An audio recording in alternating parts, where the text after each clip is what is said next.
নমস্কার, আমার পুরো ইউটিউব পরিবারকে সুমির রান্নাঘরে স্বাগত জানাই। আমার চ্যানেলটিকে সাবস্ক্রাইব করার জন্য আপনাদেরকে অশেষ ধন্যবাদ। আমি আপনাদের সাথে আরেকটা মজার রেসিপি নিয়ে এসেছি, সেটা হলো এগ তড়কা।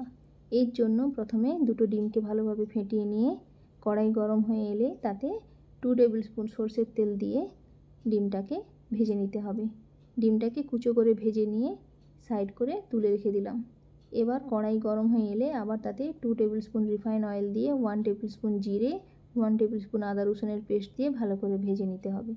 ওটা ভাজা হয়ে এলে ওটাতে দিয়ে দিলাম 2 কুচনো পেঁয়াজ। আমি একটু হিং দিতে ভুলে গিয়েছিলাম, সেটাও দিয়ে দিলাম। এবার দিলাম একটা গোটা টমেটো ও 4টে কাঁচা লঙ্কা। এবার কিছুক্ষণের জন্য ওটা ঢাকা দিয়ে টমেটোটাকে সফট করে নিলাম। টমেটোটা সফট হয়ে এলে ওতে এবার দিয়ে দেব 1 টেবিল স্পুন হলুদ গুঁড়ো, 1 টেবিল স্পুন লঙ্কার গুঁড়ো, হাফ টিস্পুন গরম মশলা, 1 টেবিল স্পুন জিরে গুঁড়ো।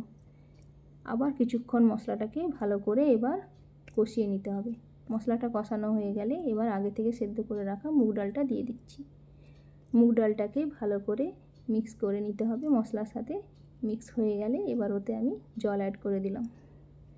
জলটা দিয়ে ভালো করে নেড়ে চেড়ে ওটাতে এবার দিয়ে দিতে হবে পরিমাণ মতো নুন।